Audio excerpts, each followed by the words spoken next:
this opportunity to thank the Rotary Club of Disease Management, Rotarian, particular Dr. Sam, for the wonderful vote of confidence for me to be here today, all Rotarians, Rotaracts, both here and online.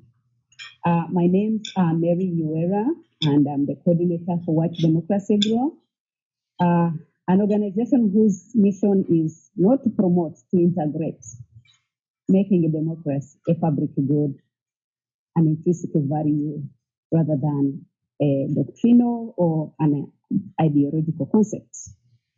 And so before that is the organization I'm on, but again, I am also on the notion of promoting the idea that we are trying to. We started actually the last 2 years, but then always the time we are almost hitting the ground with it, there is always something which happens. The Ukraine war came in, and we are like, well, that's not now a good ground for us as we get ready for taking up, and then another catastrophe comes in the Middle East. So it's been there, but the question is, how long are we going to push?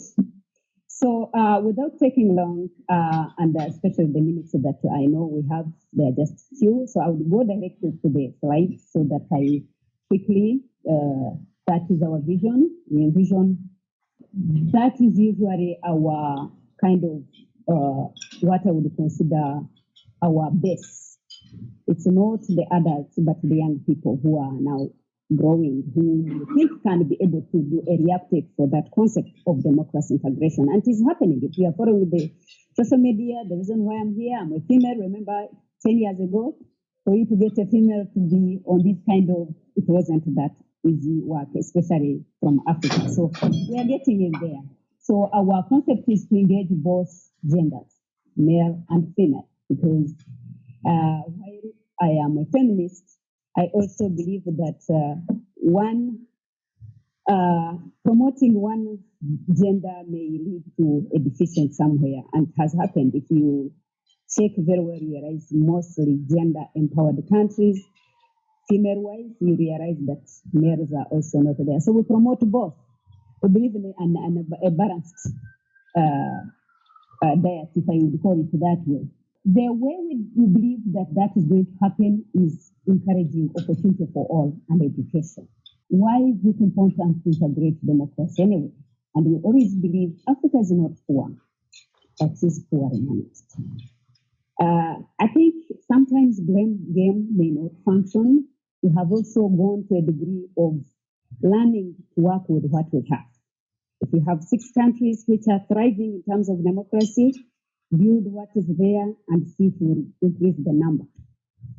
We can take the case of Botswana, not Senegal. There's some success. Last year, Kenya, we are looking forward for even others to come up. So we believe that when you encourage democracy, you are going to build stronger and stable communities who are going to thrive and make those countries prosper.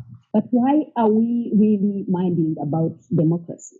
If you check, you can see those are top countries of origin that have got forcibly displaced people. And you see DRC being the largest, if you remember. Currently, there is also a crisis in the Eastern DRC, Congo, which is, again, another, not today, but another thing that we engage also trying to forcefully, if we can, forcefully. Sometimes you are like negotiations, you try, but if they aren't, you force a community or leaders to have what you would call a dialogue rather than having spears all over within the central region. So currently we are engaging both Rwanda and Congo to see if there could be a strike, because honestly, that war, you would call it a community-based war. It's a war which is due to feel the same challenge which we are talking about, forcibly displaced people. Community from Rwanda, 1994, who are in Congo, also raising the population pressure, then pushing out the, whom I would call the earliest immigrants. Again, a tribal kind of tribalism connection crisis, which is again the way we are saying that if we integrate democracy, tolerance, equal opportunity, opportunity for all, protect the majority vis-a-vis the minority, because you can't have the majority and forget the minorities because they are also needed. So it's a work in progress, but we are doing. You will see that out of 29 million of these forcibly displaced African communities, 72% of them are usually with the hope that their countries are going to settle and they go back.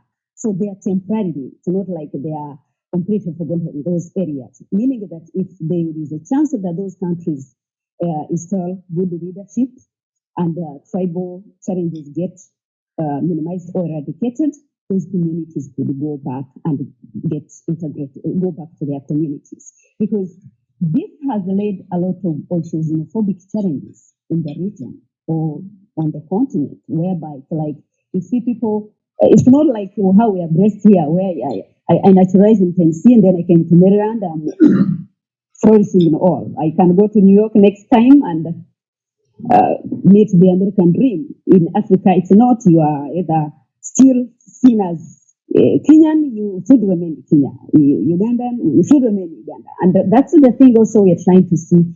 How do we educate the community that too much is given, much is expected. If other countries are taking on to other immigrants from Africa, it's high time also we taught the countries which are becoming xenophobic to African communities. We had it a case of South Africa and actually Congo to realize that they have that moral obligation of also settling other communities. So again, those are the things that go hand in hand with good leadership, best practice on the ground, human rights value, rule of law, which is not easy, but slowly we will reach there. Is integration of democracy an opportunity to deal with terrorism challenges that we are having? We believe that Africa is part of this global world. As long as there are areas that are not well governed and with the redundant youth who are not engaged, definitely they are going to be safe havens for terrorism activities. We see the case of Somalia currently. We see the case of Boko Haram in Nigeria. Those are all possibilities that once there is no good leadership, we are not also safe. So it takes me from here then to the real value. Let me get out of the worrying situations, which is the okay. You can take the hotspots. Again, as we are talking about internally displaced people, you realize that Central Africa is again the major area with those kind of conflict, which lead to community pressure because of resources and so on and so forth. So the issue is, how would we make Africa with a progressing, a thriving continent in that we are able to contain this? Currently, I think, if I checked well yesterday, there was an article where UK was trying to send some immigrants to Rwanda. They had an agreement between Rwanda and the UK to resettle those immigrants who came to UK illegally. Let me clarify this. It's not that the majority of these developed countries don't like immigrants, but illegal immigrants. Like it becomes not only dehumanizing to have young generations being drawn into an ocean on the way to Europe.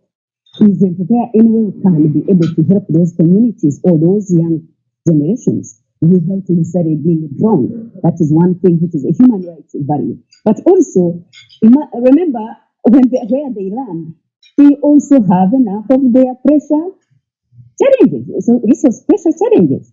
Sometimes I understand from an immigration perspective, or like where we feel that, UK should settle these people. Well, they will settle for this ship. What about tomorrow? What about the other one? By the end of the day, UK will also be failed. And the xenophobic behaviors will start from there, because xenophobic behavior comes always from nothing but the resource pressure. So how do we solve that challenge in that these young people can be able to have opportunity where they are, dignified, without necessarily being thrown on the ocean? This is the Marshall Plan we are trying to advocate for. The people involved Watch Democracy Grow. We have UNESCO Center for Peace, represented by the academicians. We have Dr. Freeman who's here. We have faith-based Rotarian, Dr. Sam, who is also part of this initiative. What we are trying to do is, how can we really come up with a solution that would enable Africa to thrive, as opposed to necessarily always getting a dish out. We have a challenge of even those ones who, even me, who is here. If sometimes you would say you would go back, you would help more than doing much here. Because here, I say here you acquire knowledge, but then opportunity to go back and develop the area. I'm more Rwandese by descent, an American. But I haven't forgotten that when Rwanda is thriving, sometimes even if I would be having every freedom and everything here, it adds another additional value to be an American from a country which is also thriving, rather than being an American of a country which is also sinking. Emotionally, it hits. So it's that we are like in diaspora. How would we try to advocate for that project? We know very well the Marshall Plan of 1947 by George, how it helped the German. It was a recovery, although it was a recovery program after the war. People will say, but well, there is no war in Africa. Oh, we have not fought Africa. I just pray every day that we don't even ever hear that the US is going to fight Africa. What would you fight anyway? So we are like, if anything, we can advocate before we have stepped into what is harder or what is unmanageable. If there is anything that I would say maybe US would engage Africa on, it's this project, because of two things: the growing challenge of terrorism, the growing issue of, I would say loud it and clear, communism. I have no problem with political ideologies, but also sometimes you take ideologies which are going to make countries prosper. Africa have been characterized by dictatorship, by coups and all that. So when you add communism, which is not going also to encourage good governance on a community which is struggling, I don't think it's what I would bring to Africa. But in the absence of democracy, definitely, we are seeing now what I would call the current engagement of Russia, South Africa, or all the way to Central Africa. Exactly. And people actually Sahel. So people will say, is it that Africa leadership don't realize that it's not both sides engaging? They know. But do you know what is challenging? Even at UN when they are voting, when you are not able to sustain your own operation of the government or leader, you are going to a sideline with anybody who's going to do. So it is not because that African leadership don't know that really democracy is what would work for them, but they would find line to jump to the chair. Meaning, if there were other alternatives that would sustain them, that would encourage industrial development, that would encourage good leadership, engage their youth, they would not go, or what is not going to work.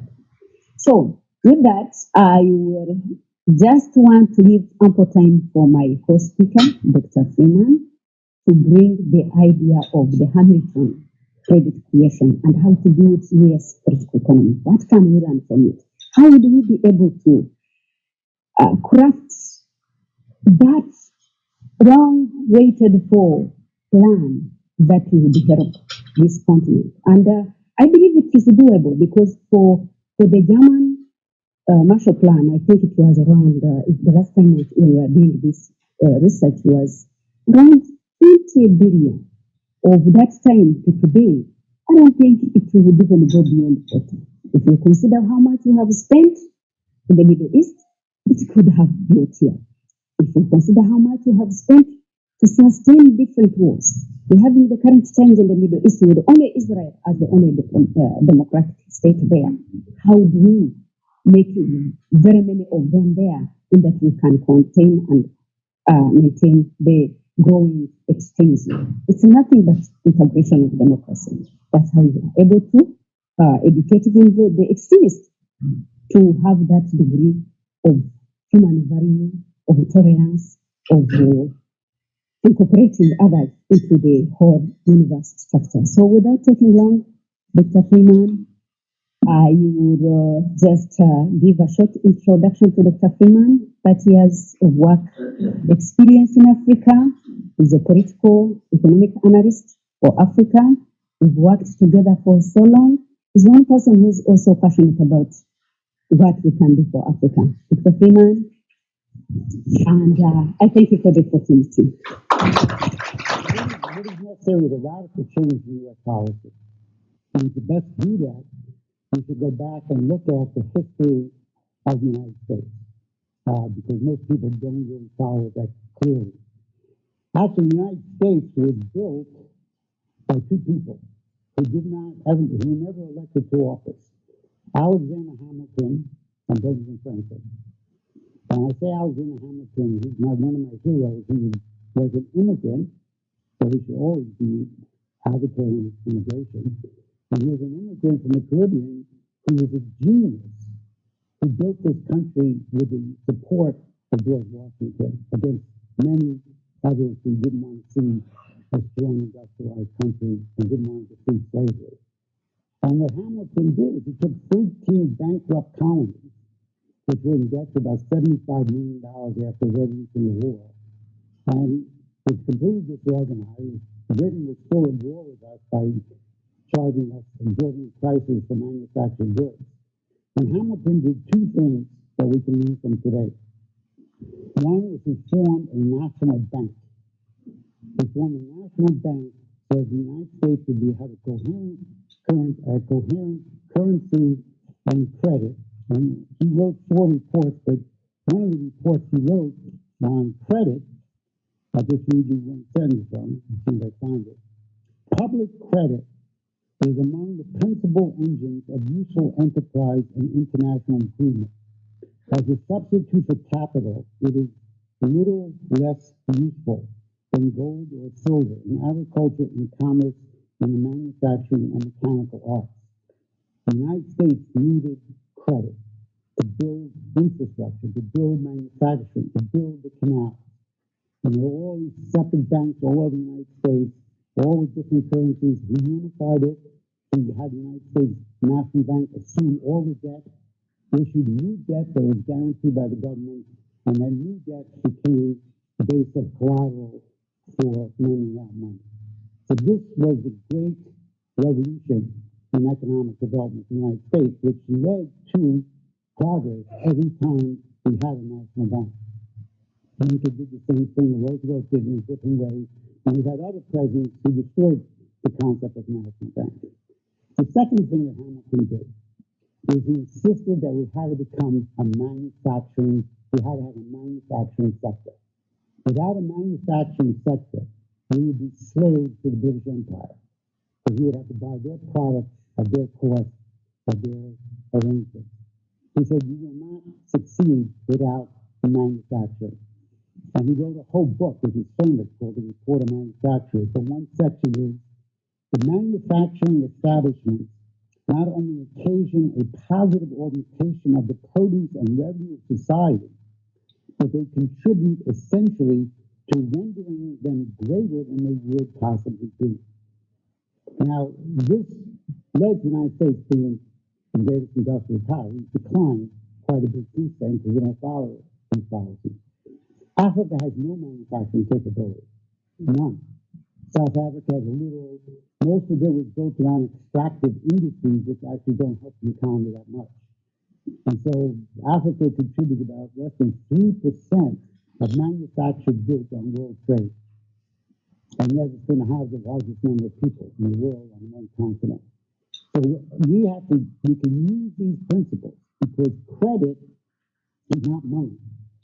I don't have any use personally for money except to pay my bills.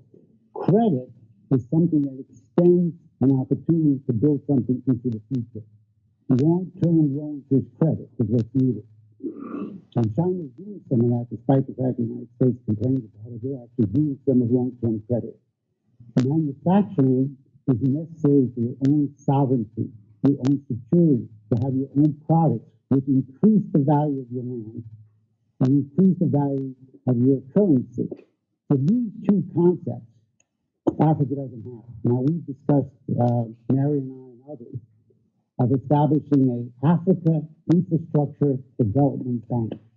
We capitalize the bank, like we did with Hamilton's National Bank, and you lend out money only for infrastructure, not to pay debt or anything else, for infrastructure projects. Africa needs 50,000 kilometers of railroad. It needs roads. It needs hospitals. It needs manufacturing centers. I have all kinds of projects on my website that I put forth and been advocating for years in Nigeria, in the Congo, in the Sudan, and now most recently I work in Ethiopia. All of this is possible. We did it in this country. It wasn't a group of people poorer and more disorganized in the 13 colonies. And through some leadership and some genius qualities, we built our country. We can do the same thing in Africa. I know how to do it, but we need to get agreement on these policies, and one of the things we're working on is this banking policy. So I think that covers about what I'm allowed to time-wise to discuss with you. But otherwise, it's a difficult situation dealing in Africa because of some of the issues that Mary brought up in terms of the way people live.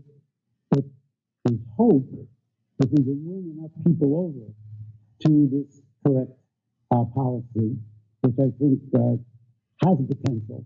But we need leadership, we need goodwill, we need resolve, and we need an understanding of the importance of these ideas. Thank you. This question goes to our president. Thank you for being here. This is a very, very insightful conversation, and I appreciate you saying what Africa needs and deserves and such. You were saying that Africa does not have the resources or such, right?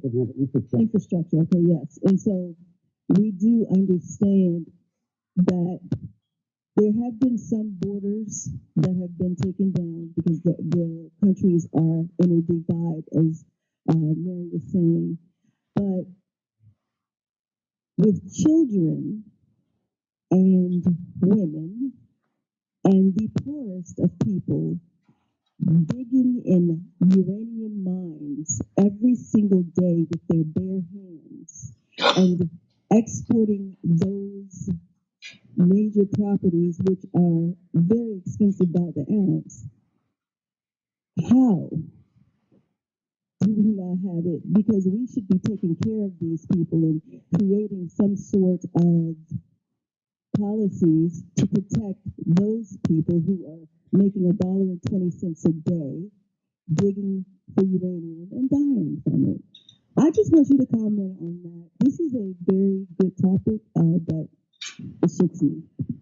Well, the fact of the matter is, resource extraction, which is the thing the West has been involved in since centuries of neocolonialism and colonialism, that doesn't build a country, resource extraction. What should be going on, as we point to in some of these areas of mining, I mean, Africa has the greatest amount of wealth under the land of any continent in the world.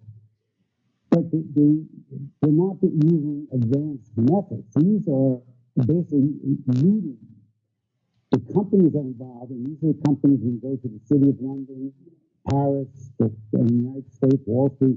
These financial predators are looting Africa of its wealth. They're not creating and building wealth for the nation. And in fact, recently, the Prime Minister of South Africa, Natalie Pandora, one of my heroes, she recently had a meeting with the president of the Congo, the Democratic Republic of the Congo, and she said, we should not sign a contract anywhere in Africa where we allow any resources to be taken before we turn into manufactured product. Yeah. And that's the problem. You take, I was just in Cote d'Ivoire, and in Cote d'Ivoire, the largest cocoa producer in the world, they use slave labor to get the cocoa from children. They send it to Europe, Unilever, Swiss, and all the other cocoa companies. They turn into chocolates and then send it back to Africa. So the Africans get no value out of it, but they're stolen resource. That's why Hamilton is correct, and that's why I insist on it today. A manufacturing sector is absolutely essential for the welfare, well-being, and sovereignty of any African nation. The issue of correcting borders of Africa, it's another journey altogether. We are talking of restructuring all the border, redrawing of the Bahrain Conference of 1884, which would bring another commotion that you could not really contain. I will give you an example. I was born in Uganda, but I'm of Rwandese descent. When you take the map of Uganda, down south, there is a portion called Bufumbira. Bufumbira literally belongs to Rwanda. But during the Bahrain Conference, it was added to Uganda. Ugandans have been okay with it. Rwandese are okay with it. Bufumbira participate in the Ugandan politics. They are good. Go back to Congo. When you take the eastern portion, literally those portions used to belong to Rwanda. Bahrain Conference, again, remember when it was being drawn, it was also a question of saying, where is it beneficial to us? That one we can cover. You should remember that during that time, in fairness to Rwanda, it had a decentralized kingship, which was very strong, that really they tried to a little bit resist the regions. And that's why if you see the 1959 expulsion of the Tutsis was literally to take away that pressure so that we get a new group which we are going to take to use. So the kind of crisis that is around that area, it's particularly originating from that notion. How could it be solved? The two leaders coming together, Congo naturalizing that group of Rwandese who belong to Congo, no problem, protect them as other minorities were there, all hand over the land to Rwanda, they settle them, which works. So border issue is, to me, I think that's why I'm even into this Marshall Plan. It will give, first of all, intercontinental free trade, which means with the coming of free passports of all countries and naturalization of Africa in general, you remove the other thing of this is my land, this is where I live. Then you can freely move, you can freely operate, you can freely integrate and thrive economically. Because it all starts from economic thing. Because even when you check the Eastern Congo, there is a crisis of land and cattle. I have a question about the political challenge. Never mind that historically the United States has been one of the lowest givers of foreign aid by percentage of GDP in developed countries. In this country, we won't even invest in high-speed rail for ourselves. And we will not invest in empowering our poorest communities, particularly where there's a racial divide. We won't do it at home. So how are we going to get people to do it in Africa? Thank you. Thank you. That's actually the first question which we were asked when we started this project. We had a lot of African Americans who were like, no, before Africa is being helped, we need reparation. And I have always drawn a distinctive divide that reparation is different from the Marshall Plan. The Marshall Plan is at will humanitarian project, while the reparation has got some entitlement to it. But also in Africa, we have tended to move away from the blame game.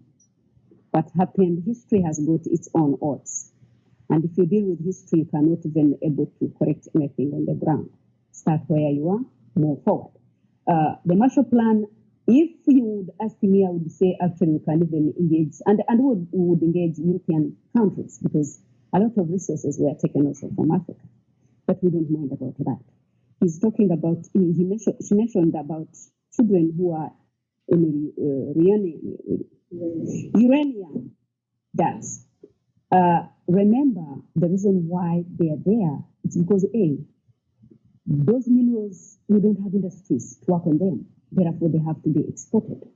But also, those kids are nearby. They are not in school because education is the most expensive thing in Africa, because even in high school, you pay. Your parents pay. Meaning, if your parents aren't able to do it, it's going to be no longer going to be an opportunity for all, but the opportunity for those who can afford. So the majority of those kids who are there, they are those in school. That's why now we are urging that communities which are around any mining, at least they should be beneficiaries. Build schools there, hospitals there. Talk of the issue of COVID. COVID showed us that it's no longer an issue of what you are able to do, because even those ones who are able in the Western world, you could see COVID challenged. Now go back to Africa, hospitals, you could be able even to, people who got sick during COVID, they had to be contained where they are. Another reason why, I understand in America we are challenged by poverty. I'm positive. I, for one, am a beneficiary of the Pell Grant as an American. That means if we can give that opportunities to an African, there are lots of opportunities that here, immigrants or even African Americans, we can take advantage of, which are to us. Again, it goes back to the issue of engaging a community to be productive citizens. There are opportunities that African Americans have got here. Sometimes I stand for it because I've been a beneficiary of it. I, for one, when I came, I was a green card holder. My parents had not worked in US, but I was able to go to school because of their grant. So there are opportunities that you can be able to get, and there are opportunities that you can actually be offered to African Americans. Our club has a tradition where I gotta hold this, present a tree. We plant a tree in your honor, and with this tree, you can find the coordinates. It'll be planted in your name, and you'll find the coordinates on this particular one. I don't know how, but yeah, research. And here's a pen as well. And thank you so much for your talk. Very, very well needed. Thank you.